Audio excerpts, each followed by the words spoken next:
श्री शिवाय नमस्तुभ्याम, हर हर महादेव, जय महाकाल। कैसे हैं सब लोग? मेरे देव आदिदेव महादेव जी की कृपा सदैव आप भक्तों पर यूं ही बनी रहे, आपकी सारी मनोकामनाएं पूरी हो, यही मैं महादेव जी से प्रार्थना करता हूं। देखिए, अगर आपके घर में धन को लेकर के काफ़ी ज़्यादा समस्या है ना, धन नहीं आ रहा है या फिर अनावश्यक खर्चा बहुत ज़्यादा हो रखा है, घर में संपदा नहीं बढ़ रही है, कर्जा बहुत ज़्यादा हो गया है, परिवार के लोगों के बीच में कलेश बहुत ज़्यादा रहता है, पति पत्नी के बीच में नहीं बनती है, बाप बेटे भाई बहन के बीच में नहीं बनती है, लड़ाई झगड़े बहुत ज़्यादा होते हैं छोटी छोटी सी बातों को लेकर के ना, या फिर आपके व्यापार में कोई ना कोई समस्या आ रही है, दुकान नहीं चल रही है, कोई फाइल अटकी हुई है, या फिर आपके परिवार में बीमारियों ने घर बनाया हुआ है, किसी भी तरीके का कुछ भी समस्या अगर आपके जीवन में है, बहुत ज़्यादा दुख है, तकलीफ है, कष्ट है, कोई ना कोई समस्या आपके परिवार में लगी हुई है ना, तो मात्र 2 चावल का ये वाला उपाय आप सभी लोगों को ज़रूर करना है। जितनी भी माताएं बहनें मेरे इस वीडियो को सुन रही हैं, देख रही हैं, अपने परिवार की उन्नति के लिए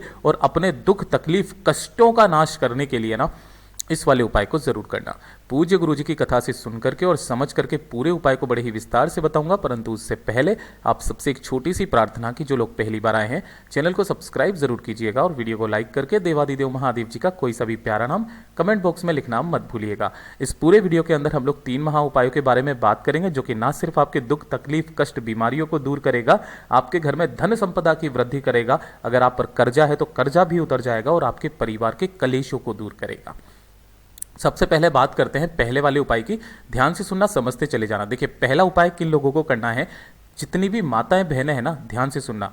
अगर आपके जीवन में बहुत ज़्यादा दुख है, तकलीफ है, कोई ना कोई कष्ट जीवन में आता ही चला जा रहा है, एक खत्म होता है दूसरा आ जाता है, दूसरा खत्म होता है तीसरा आ जाता है, कोई समस्या है घर में, एक खत्म दूसरी आ गई, दूसरी खत्म तीसरी आ गई, या फिर बीमारी की वजह से भी आप बहुत ज़्यादा परेशान हैं, कभी हाथ दर्द, कभी कमर दर्द, कभी पेट दर्द, काफ़ी सारी समस्याएं अगर आपके जीवन में लगातार आती चली जा रही है, उन दुखों का नाश करने के लिए इस वाले उपाय को एक नियम के साथ करना है। पूज्य गुरु जी ने कहा है कि इस वाले उपाय का जो प्रमाण है ना, उठा करके देख लेना, लिंग पुराण, विष्णु पुराण, शिव पुराण, ब्रह्म वैवर्त पुराण और अग्नि पुराण में, 5 पुराणों में इसका प्रमाण देखने के लिए मिलता है।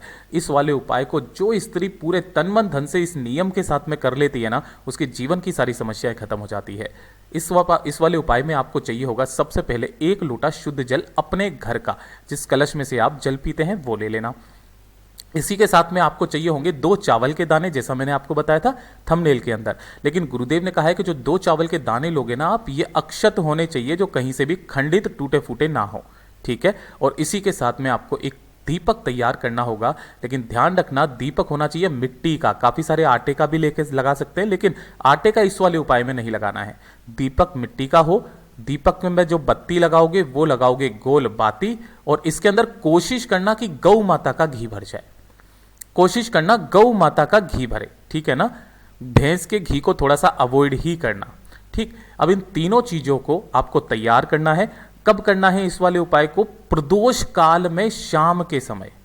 ध्यान रखना, प्रदोष काल में, शाम के समय। प्रदोष काल क्या होता है? सूर्यास्त के आधे घंटे पहले, आधे घंटे बाद का समय, ठीक है। तो जो आपने 2 चावल के दाने लिए हैं ना, उसे आपको इसी कलश में आपको डाल देना है, अपनी कामना कह करके, जिस कामना के लिए आप इस वाले उपाय को कर रहे हैं, ठीक है। और इस कलश को लेकर के और एक दीपक को लेकर के आपको पहुंचना होगा कहां पर? बेलपत्र पेड़ के पास। लेकिन ध्यान रखना, जिस दिन आप इस उपाय को कर रहे हो ना, इस दीपक को आपको उपाय करने से पहले, जब आप बाहर जाओगे बेलपत्र पेड़ के पास में ना, उससे पहले अपने घर के मंदिर में इस दीपक को अपनी कामना कह करके लगा करके जाना, ठीक है। सबसे पहले आप जाओगे कहां पर? बेलपत्र पेड़ के पास में, पहले नंबर पर यहां पहुंचोगे। जो कलश आपने, जिसके अंदर आपने 2 चावल के दाने डाले हुए हैं, उसमें से थोड़ा सा जल यहां पर आपको समर्पित करना है। ओम नमः शिवाय, श्री शिवाय नमस्तुभ्यम का स्मरण करते हुए, किनके नाम से? बिल्वेश्वर महादेव के नाम से, बिल्वेश्वर महादेव के नाम से यहां पर समर्पित करना, ठीक है। पहला काम ये हो गया। जो बाकी का जल बचा है उसे आपको लेकर के जाना है दूसरे नंबर पर। कहां पर? पीपल के पेड़ के नीचे। जब आप यहां पर थोड़ा सा जल, पूरा जल यहां समर्पित नहीं करना है, 3 जगह जल समर्पित करना है। दूसरे नंबर पर पीपल के पेड़ के नीचे, किनके नाम से? पिपलेश्वर महादेव के नाम से, ठीक है। पिपलेश्वर महादेव जी के नाम से यहां समर्पित करना है। और तीसरे नंबर पर जो बाकी का जल बचा है ना, वो आपको, अगर शमी का पौधा मिल जाए तो शमी के पौधे के नीचे समर्पित करना, यहां पर आपको ऑप्शन मिल जाता है। अगर शमी का नहीं है तो आपको आंवले के पेड़ के नीचे समर्पित करना है। किन महादेव जी के नाम से? सोमेश्वर महादेव के नाम से, सोमेश्वर महादेव जी के नाम से। देखिए, पहला बेलपत्र पेड़ के नीचे आपको निश्चित करना ही करना है, दूसरा पीपल के पेड़ के भी निश्चित करना ही करना है, बाकी शमी और आंवले में से जो पेड़ आपको मिल जाए या पौधा मिल जाए वहां पर आपको करना है। इस वाले उपाय को रविवार के दिन मत करना बस, इसके अलावा आप किसी भी दिन इस उपाय को कर सकते हो, जो भी खास और विशेष तिथि आ जाए। और गुरुदेव ने कहा है कि जो नियम है ना, वही नियम से आपको करना। जैसे कि एक हफ्ते में आपने कोई सा भी दिन फिक्स कर लिया, जैसे मुझे करना है मंगलवार को, ठीक है ना, आप एक हफ्ते के इस मंगलवार को कर लो और आगे आने वाले एक महीने के 3 मंगलवार और करके देख लो। एक महीने के अंदर अंदर अगर आपके जीवन के दुख कष्ट खत्म ना हो जाए तो कह दीजिएगा। पूज्य गुरु जी का बहुत अद्भुत और रोचक उपाय है, जरूर कीजिएगा। बात कर लेते हैं दूसरे वाले उपाय की। देखिए, दूसरा वाला उपाय किन लोगों को करना है? यह है कि अगर आपके घर में धन संपदा नहीं बढ़ रही है, धन प्राप्ति का सबसे अचूक उपाय, इससे सुंदर उपाय हो ही नहीं सकता है। अगर आपका व्यापार नहीं चल रहा है, कर्जा बहुत ज्यादा बढ़ गया है, घर में अनावश्यक खर्चे बहुत ज्यादा हो रखे हैं, कर्जा बहुत ज्यादा है, लोन चुकता नहीं हो रहा है ना, तो इस छोटे से उपाय को कीजिएगा। किस दिन करना है उस चीज का ध्यान रखना। इस वाले उपाय को किसी भी सोमवार के दिन, ध्यान से सुनना, कौन कौन सी तिथि बताइए गुरुदेव ने? प्रदोष के दिन, शिवरात्रि के दिन, अमावस्या के दिन और पूर्णिमा के दिन, और पूर्णिमा के दिन, ठीक है। आगे आने वाली पूर्णिमा के दिन भी कर सकते हैं, कल है अमावस्या, यहां पर भी आप कर सकते हैं। ध्यान से सुनिएगा, आपको लेना है 1 लोटा शुद्ध जल, केवल महीने में एक बार इस उपाय को करना है, केवल एक बार। आपको क्या करना है? 1 लोटा शुद्ध जल अपने घर का लेना, इसमें भर लिया। इसी के साथ में आपको चाहिए होगी एक बेलपत्र, जो कहीं से भी खंडित, कहीं से भी टूटी फूटी ना रहे, ये चीज ध्यान रखना, ठीक है। अब ये जो बेलपत्र आपने ली है ना, इसी कलश में आपको डाल देना है। डाल दिया। डाल देने के पश्चात अपने दोनों हाथों में लेकर के इस कलश को ओम नमः शिवाय मंत्र का स्मरण करते हुए पूरे के पूरे घर में आपको फिर जाना है। जितने भी कमरे वगैरह है ना, सब में फिर जाना है ना। और सब में फिरने के पश्चात कब करना है? सुबह करना चाहो सुबह कर लो, प्रदोष काल में करना चाहो प्रदोष काल में कर लो। जब आप गेट से बाहर निकलोगे, अपने घर से बाहर निकलोगे, तो थोड़ा सा लाल चंदन अपने साथ में जरूर लेना है ना। क्या लोगे? लाल चंदन। और इस कलश को और लाल चंदन को लेकर के पहुंच जाना देवादिदेव महादेव जी के मंदिर शिवलिंग के पास में। अब यहां पर ध्यान से सुनिएगा, इसका क्रम क्या कहता है, किस तरीके से आपको उपाय करना है। उत्तर दिशा नॉर्थ डायरेक्शन की तरफ मुंह करके खड़े हो जाना, ठीक है। अब ध्यान से सुनना, जो आपने 1 लोटा कलश लिया है, जिसके अंदर आपने बेलपत्र डाली हुई है, उस कलश को आपको शिवलिंग के विशेष स्थान पर आपको समर्पित करना है। और वो विशेष स्थान है ये खाली वाला स्थान। अगर आप देख पाते हो, ये वाला माता अशोक सुंदरी और जो हस्तकमल है, इस हस्तकमल के बीच का जो ये स्थान बचा हुआ रहता है ना, ये खाली स्थान पर उस पूरे के पूरे कलश को, जिसके अंदर आपने बेलपत्र डाली हुई है ना, ओम नमः शिवाय श्री शिवाय नमस्तुभ्यम का स्मरण करते हुए इस खाली स्थान पर समर्पित करना। कर दिया। खाली स्थान पर समर्पित करने के पश्चात जो भी लोटा है ना, उस लोटे को यहां पर लगा देना। जितना जल इकट्ठा हो सके उसे आपको रोक लेना है, ठीक है। अब उसके पश्चात जो आपने लाल चंदन लिया है ना, इस लाल चंदन में डुबोनी है आपको 3 उंगलियां। कौन कौन सी? छोटी वाली उंगली और अंगूठे को छोड़ करके जो 3 उंगलियां बची है ना, इन 3 उंगलियों पर आपको ये लाल चंदन लगाना है। और यही खाली वाले स्थान पर आपको इसी लाल चंदन से क्या लिख देना है? ओम लिख देना है मात्र, कुछ इस तरीके से, ठीक है। और जो ये जल यहां पर आपने रोका है ना, अगर आपका व्यापार नहीं चल रहा तो व्यापार वाले स्थल पर, घर पे धन नहीं आ रहा तो उस जगह पर जाकर के आपको इसे ओम नमः शिवाय मंत्र का या पंचाक्षरी मंत्र का स्मरण करते हुए छिटक देना है।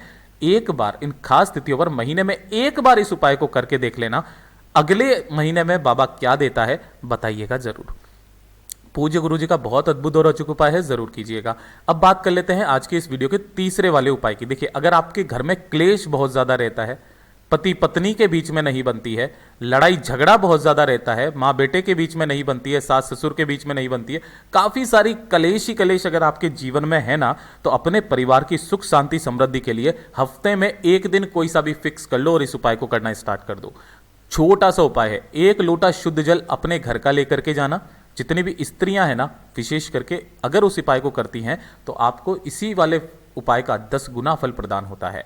और लेना है आपको थोड़ा सा मक्खन, ठीक है ना। ये जो मक्खन होता है ना, आपके जीवन के कलेशों को दूर करता है।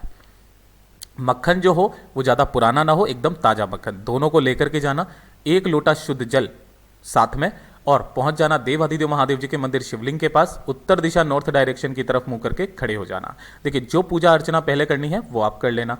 जो मैंने 3 उंगलियां अभी अभी आपको बताई थी, उन्हीं तीनों उंगलियों पर थोड़ा सा मक्खन आपको लगाना है। और जो माता रानी का हस्त कमल है, ये वाला है ना, मैं आपको बता देता हूं, ये वाला जो माता रानी का हस्त कमल है ना, इसके चारों तरफ उन तीनों उंगलियों को ऐसे फेरते हुए आपको चारों तरफ इस तरीके से मक्खन लगा देना है, ठीक है ना।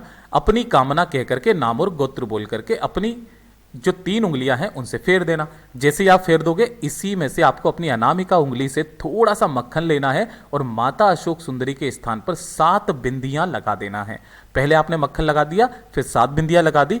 1 लोटा शुद्ध जल अपने परिवार की कामना कह करके ओम नमः शिवाय, श्री शिवाय नमस्तुभ्यम, पंचाक्षरी मंत्र या षडाक्षरी मंत्र का स्मरण करते हुए, शिव शक्ति का स्मरण करते हुए, यहां पर इस चीज का ध्यान रखना, शिव शक्ति का स्मरण करते हुए लोटा जल समर्पित कर देना।